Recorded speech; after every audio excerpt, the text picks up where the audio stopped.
The Columbus, Ohio, community center buzzed with a crisp, electric hum that chilly September evening in 2025, the air tinged with the faint scent of autumn leaves and burnt coffee drifting through the half-open doors. Rows of plastic chairs creaked under a crowd of Midwestern locals factory workers in faded flannel, their hands rough from assembly lines, retirees clutching paper cups, the steam curling upward, families juggling coats, and restless kids, the rustle of fabric blending with a low drone of overhead heaters. They'd gathered under the flicker of fluorescent lights to hear Vivek Ramaswamy, the biotech mogul turned political firebrand, whose tailored blazer and sharp Ivy League cadence turned the modest hall into a stage of restless anticipation. The space, usually a backdrop for bingo nights and school fundraisers, thrummed with a different weight tonight, as if the scuffed linoleum floor braced itself for something bigger. His voice sliced through the murmurous meritocracy, innovation, the American dream, his hands gesturing with the precision of a debater in his prime. The crowd clapped unevenly, some nodding with eager approval, others shifting with quiet skepticism, the energy more curious than the roaring fervor of his campaign trail. Outside, the wind rattled the bare branches, a low howl mingling with the hum of distant traffic, but inside, in the fourth row, a small figure sat coiled, a spark of determination glowing beneath a cascade of auburn curls, her presence a subtle tremor against the room's steady pulse. 9-year-old Hannah perched on her chair's edge, her curls bouncing as she clutched a worn red backpack to her chest, her sneakers scuffing the floor in a faint, restless rhythm. Her plaid skirt and sweater hand knitted by her grandma stood out like a patchwork quilt against the muted sea of denim and polyester around her.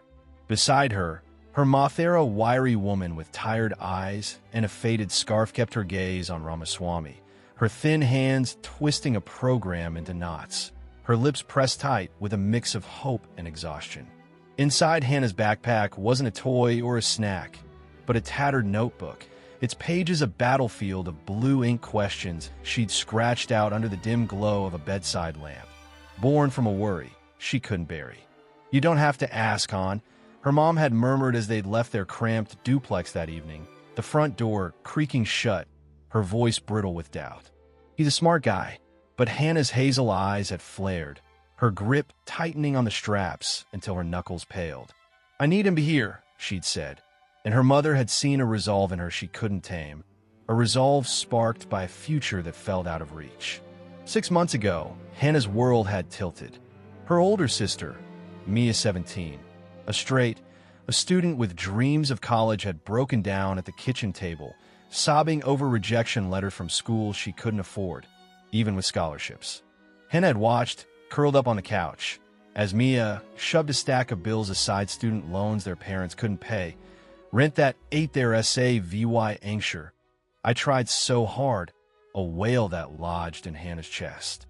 She'd grown up on her mom's stories, tales of hard work opening doors, of education as the great equalizer, but Mia's tears, the way her mom's shoulders sagged under extra shifts at the diner, didn't fit. She'd started scribbling in that notebook doodles of books, dollar signs, then questions, bold and jagged, until they shaped the one she carried now, a weight she needed to set down.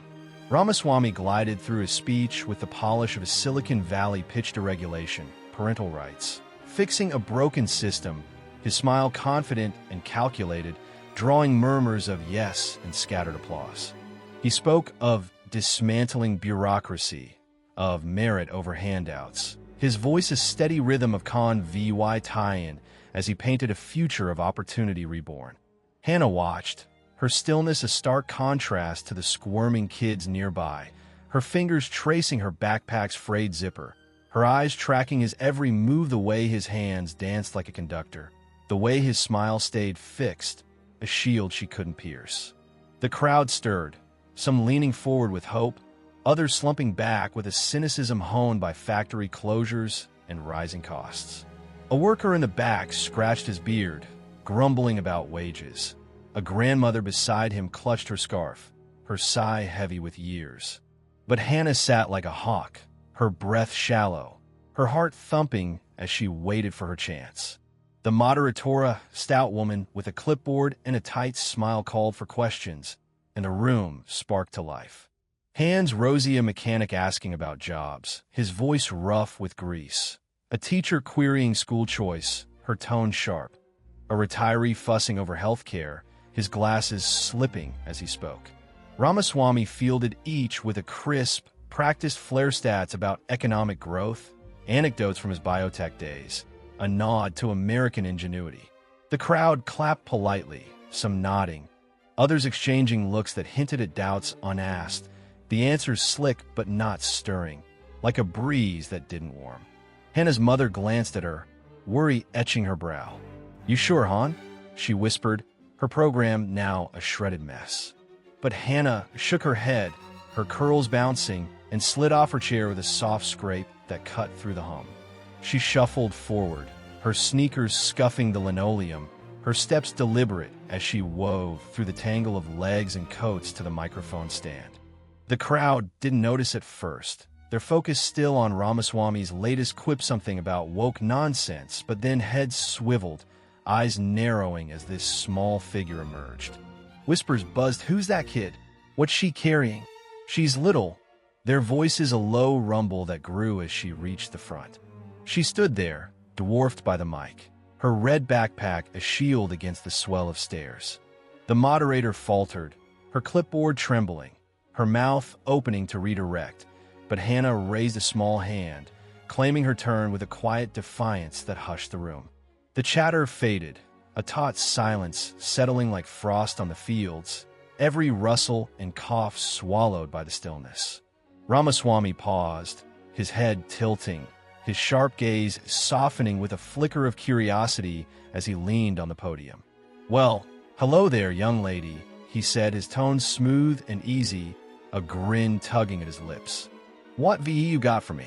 Hannah unzipped her backpack, pulled out her notebook, flipped to a page marked with a star, and took a shaky breath. "Mr. Ramaswamy," she began, her voice low but a spear, "you say hard work wins, so why can't my sister go to college when she tried so hard?" The words hit like a gust through the plains, raw and unyielding, shattering the calm with a truth too plain to duck. Ramaswamy's grin froze, his eyes widening, his hands tightening on the podium as the crowd gasped a sharp, collective breath that sucked the air dry. His face, a fortress of confidence and charm, faltered shock etching lines across his brow, unease flickering in his gaze, a crack he couldn't hide in that moment. A 9-year-old had caught him off guard. The silence stretched, cold and heavy, a windless void gripping the Columbus Hall as Hannah's question hung in the air, its simplicity slicing through the polish of Ramaswamy's rhetoric. It wasn't just a child's query, it was a shard of reality piercing the heart of his platform, a plea wrapped in ink that demanded more than sound bites. The fluorescent lights buzzed faintly, casting stark shadows across the plastic chairs, as if the room itself held its breath under the weight of her words. Ramaswamy stood rooted, his knuckles whitening against the podium, his tailored shell fraying under a scrutiny he hadn't prepped for in any boardroom or debate stage. His eyes darted to the crowd searching for an out, stalling for footing, then snapped back to Hannah, who stood firm, her notebook clutched like a weapon, its blue scrawl a quiet indictment of a system he'd championed.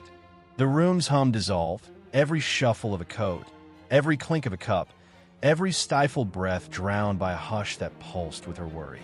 This wasn't a pundit's trap or a rival's jab, it was a little girl's truth, its honesty a spotlight on a man who'd built his name on merit.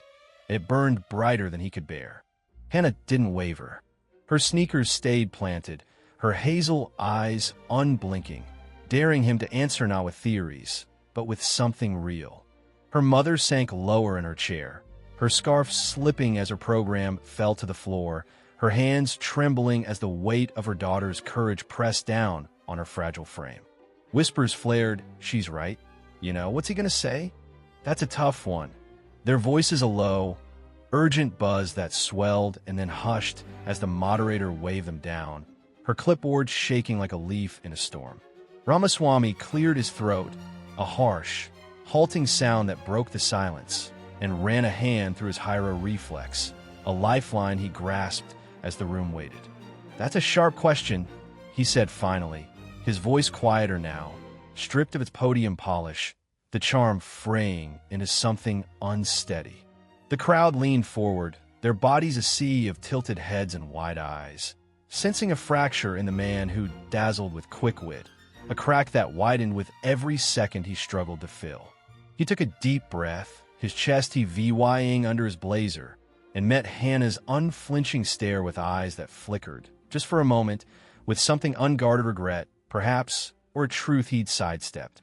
"I grew up in Cincinnati," he began, his tone softening into something raw, almost confessional, a kid of immigrants watching my parents grind me dad at my mom in psych wards. "They drilled into me, work hard, study, climb. I did scholarships, Harvard, build a company from scratch. That's the dream I'm fighting for." His words trailed off, and for a heartbeat, he wasn't the brash reformer who'd shaken up primaries, just a man peering into a past that didn't match the present he'd envisioned. The crowd held its breath, the worker in the back pausing mid-scratch, the grandmother's cup stilled in her hand, every eye locked on Ramaswamy as he stood suspended in his own story. Hannah tilted her head, her curls swaying gently, her silence a quiet demand that pressed him deeper into the moment. "I've got a little girl, Anika. She's about your age," Ramaswamy continued, his voice steadying but laced with a tremor he couldn't mask. "She's got big dreams, doctor, maybe scientist." A few years back, he faltered, his throat bobbing as he swallowed hard, his hands tightening on the podium until the plastic groaned. "My cousin," Pryash was 19, top of her class, wanted to be an engineer. She worked her tail off, got into a good school, but the loans piled up tens of thousands. She dropped out, took a job at a warehouse, said, "I can't breathe under this." I told her the system's tough, pushed for reforms, thought I'd fix it. But seeing you, Hannah," his voice broke, a sharp, jagged crack that echoed through the hall, and he looked down, blinking hard against the sheen in his eyes, his polished mask slipping as he fought to steady himself. The crowd gasped, a raw, collective wave of shock and recognition that rolled through the chairs like a gust across the plains. A teacher in the front row pressed a hand to her mouth, her sob muffled but piercing. A worker in flannel muttered, "Damn," under his breath, his beard shadowing a clenched jaw. A young dad in the back shifted his coat, his eyes glistening as he nodded slowly. Hannah's mother looked up from her fallen program, her scarf slipping to her elbows, a tear streaking down her cheek to drip onto the linoleum. Leah VYing a dark spot that spread like ink. Ramaswamy's words weren't just an answer, they were a confession, a crack in the armor of a man who'd built his name on solutions, and they landed with a force that shook the room to its bones. Ramaswamy pressed on, his voice firming but hollowed out, as if the admission had drained something vital from him. "We're fighting cutting red tape, pushing trade schools, fixing college costs. I've got plans, I've pitched him loud. I'm not stopping." The words rang thin, a debater's echo drowned by the vulnerability he'd let slip. Hannah's brow creased, her hands tightening on her notebook until the pages crinkled, her lips pressing into a line that said she wasn't here for plans, she wanted truth, something to hold when Mia's dreams stayed boxed up. The crowd sensed it too, their murmurs shifting from awe to unease, a restless energy bubbling beneath the surface as they waited for more. The moderator edged closer, her clipboard clutched like a shield, her tight smile twitching as she prepared to move on. But Ramaswamy raised a hand, a quick, sharp gesture that stopped her cold, his polished shoes scuffing the floor as he stepped from the podium, abandoning its safety entirely. He crouched before Hannah, his blazer brushing the linoleum, his sharp edges blurring into something softer, almost fragile. "What's your name, kiddo?" he asked, his voice a whisper now, barely audible over the heaters, but heavy with intent. "Hannah," she said, steady, fierce, a quiet strength blooming beneath her breath. Ramaswamy nodded, a faint smile breaking through the cracks, his eyes shimmering with something raw. "You're tough. Hannah, tougher than me, tougher than most." Soft claps rippled through the crowd, fading as the air thickened. heavy with expectation. Hannah shifted her weight, her sneakers scuffing the floor, and looked up at Ramaswamy with a clarity that cut through the haze. "Mom says hard work's supposed to open doors," she said, her voice a clear chime that sliced through the quiet like a bell over the fields. "So why's me stuck if she works so hard?" Ramaswamy rocked back, his face crumpling a flash of a man unmoored. Not a reformer, his confidence dissolving into something human and frail. The crowd caught its breath, a teacher's sob breaking free, a worker's fist clenching as he nodded, the weight of Hannah's words pressing down on every soul in the hall. Ramaswamy stood slowly, his movements deliberate, his hands flexing as he turned to the crowd, his gaze sweeping over them with a heaviness that hadn't been there before, a shadow of guilt and resolve mingling in his eyes. "She's right to ask," he said, his voice louder now, cracked but rising, cutting through the murmurs like a plow through hard earth. "I've been preaching merit, grit, tearing down the mess, but if kids like Hannah see their sisters trapped, if hard work's not enough anymore, then I've missed the mark. I've missed Priya's fight." The room erupted, gasps sharp as shattered glass, sobs spilling from throats too tight to hold them, a swell of disbelief that crashed over the chairs like a flood across the flats. A mechanic leapt to his feet, his hands clasped as sweat glistened on his brow. A grandmother pounded her cup, her damn right a growl that rumbled through the chaos. A young mom clutched her kid, her whispered truth lost in the din but etched in her glistening eyes. Hannah's question had become a mirror, reflecting a fear too real to dismiss, a wound too deep to ignore, and Ramaswamy's admission had lit a fire that blazed through the hall. The Columbus Center quaked now, a wildfire roaring from Hannah's spark, fanned by Ramaswamy's unraveling into a blaze that consumed every corner of the space. He stood exposed, his blazer creased, his hands flexing as if grasping for a stance he'd lost. Hannah held her ground, her plaid sweater a flare of quiet courage against the dimness, her notebook a banner of a worry that had flipped the night into chaos and reshaped it into something raw and urgent. The crowd was alive, tears streaked weathered faces, tracing paths through the grime of long shifts. Hands clasped in tight, desperate grips, knuckles whitening. Eyes blazed with shock, frustration, and a dawning resolve that flickered like embers catching wind.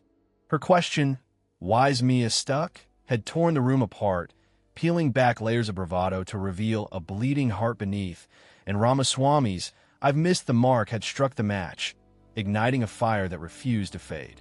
Ramaswamy wiped his brow, his fingers brushing his hair as he stepped back to the podium.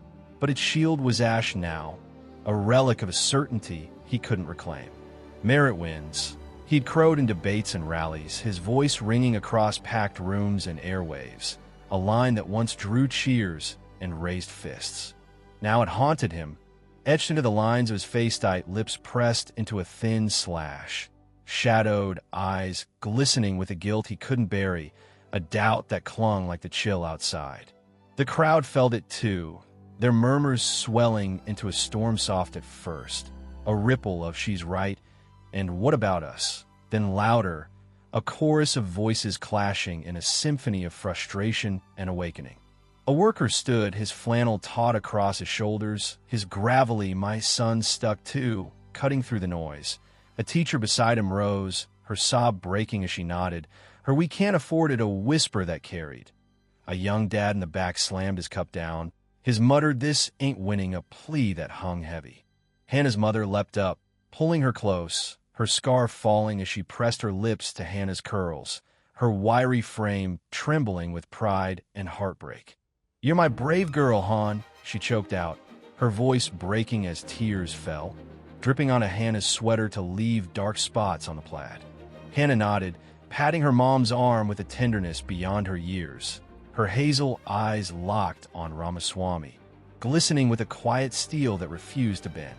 Ramaswamy crouched again, his knees brushing the linoleum, and reached out with a shaking hand.